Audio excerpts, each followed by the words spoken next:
Hello, and welcome to Healthy Kingston, a health promotion and wellness program of the Kingston Board of Health. I'm your host, Janet Wade.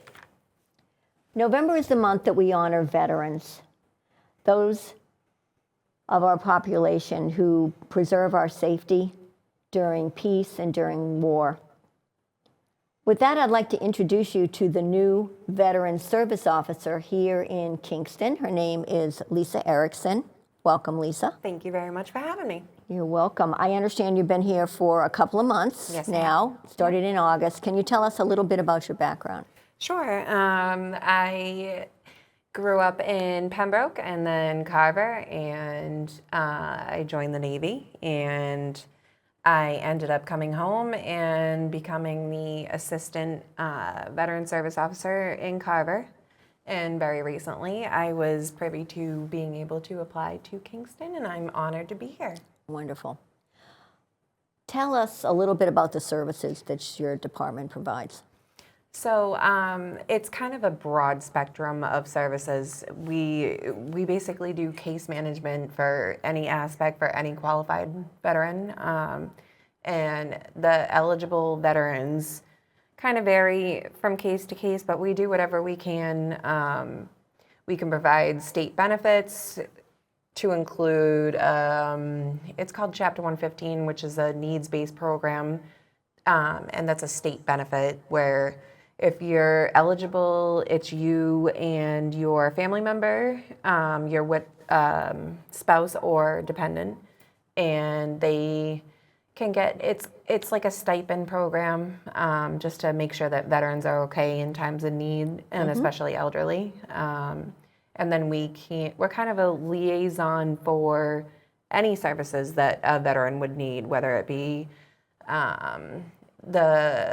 to provide a claim for benefits with the VA, which is federal, and that would be bonuses, annuities, stuff for cemetery burials, service-connected disabilities, anything like that. We can provide the assistance to put in a claim for, and any kind of services, anything that a veteran would need and need help with, we have the resources. We provide the way to go with it. Okay, yeah, you had told me it's very broad, so it's very challenging to mention a whole laundry list of the services. Exactly. So if you do have a question as a veteran or family member of a veteran, be sure and call Lisa, and she can let you know whether you qualify or not. And Lisa, what is that number where they should call you? So you can call the direct line at 508-831-6203, and you'll reach my voicemail, or you can call the town hall and go through the prompts and do 6203.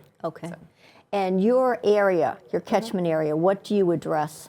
So each town in Massachusetts has to have a VSO, which is a Veteran Service Officer. We provide the state assistance program to the Kingston veterans that are eligible, but with the federal claims and things like that, we can do, it's for any veteran that calls, so. Okay, it's pretty broad. Can you speak to maybe an example of someone that you worked with and how you walked them through the process?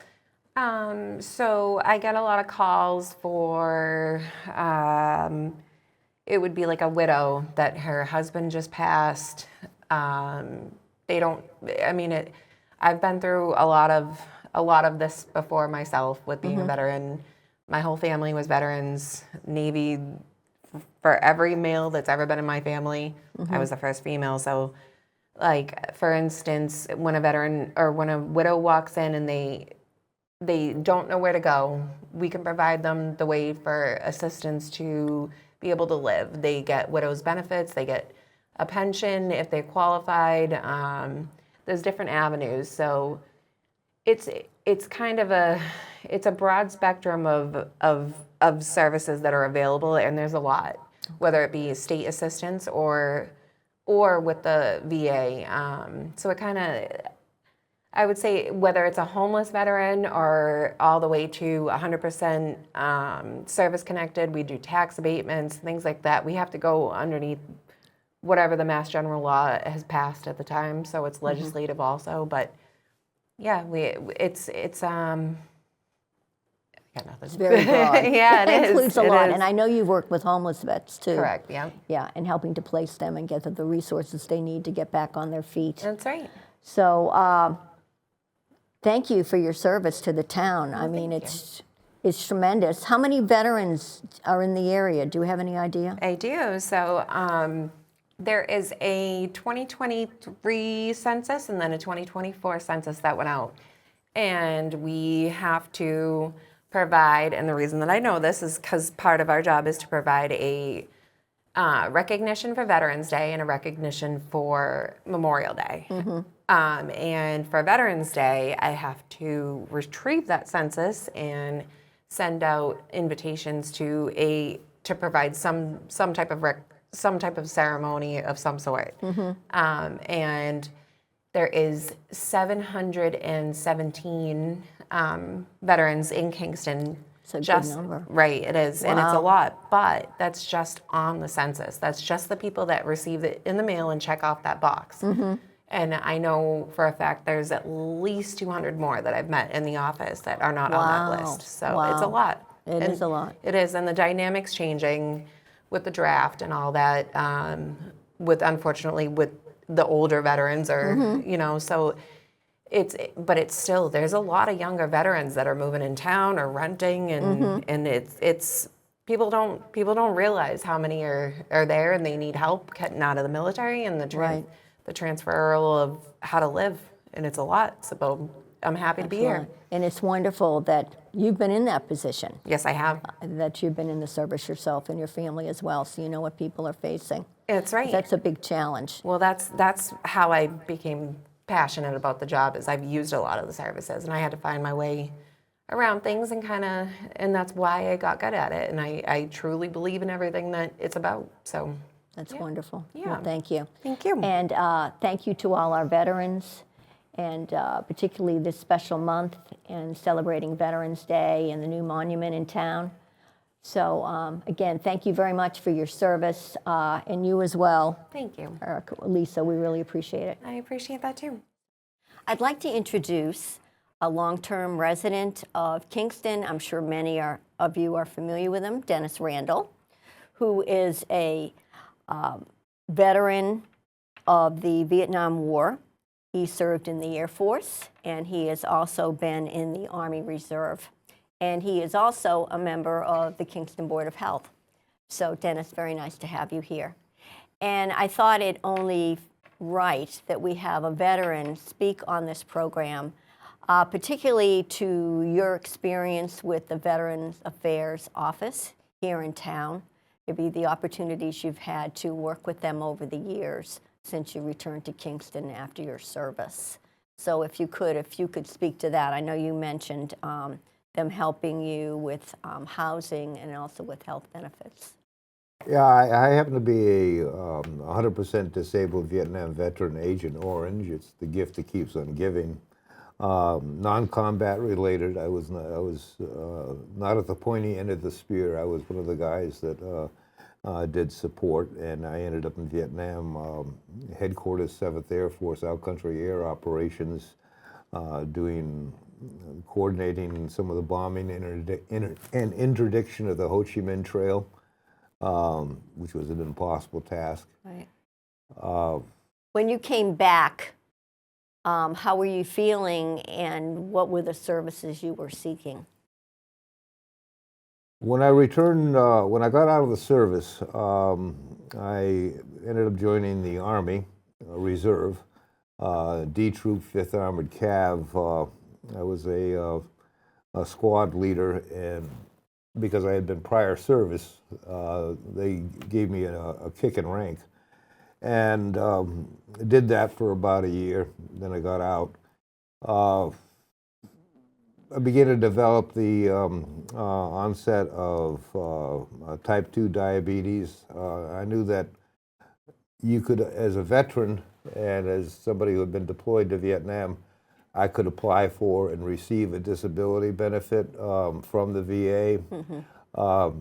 I put that off for about 10 years. I figured other people could use the service more than I could, and it wasn't affecting me that badly. But obviously it got to a point where It got to a was, point and where you it started stopped affecting services. me badly. Right. Neuropathy. I ended up. I was a school bus driver. I was a writer. I've been a writer and a journalist for most of my life. When I stopped doing that, I took up school bus driving. I was an okay bus driver, Right.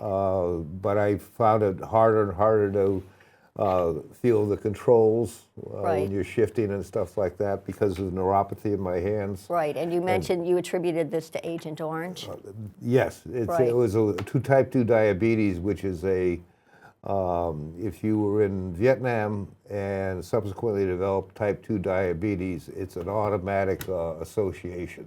Right. The VA used to, back in the day, they were denying veterans claims for benefit, and eventually they had a complete national study, Agent Orange, and there's a whole categorical list of diseases and afflictions that are a result of Agent Orange, and type 2 diabetes is one of them. So you were able to go to the VA, particularly the office in town? I went to and our seek Veterans services? Affairs office in Town Hall, Uh-huh. and they helped guide me through the paperwork necessary to establish a claim. Okay. My first claim was at 50%, then it was boosted to 60%, then it was boosted to 80%, and then the final boost was to 100%. Okay. It's still 80%, but unemployable, so I get awarded benefits at 100% rate.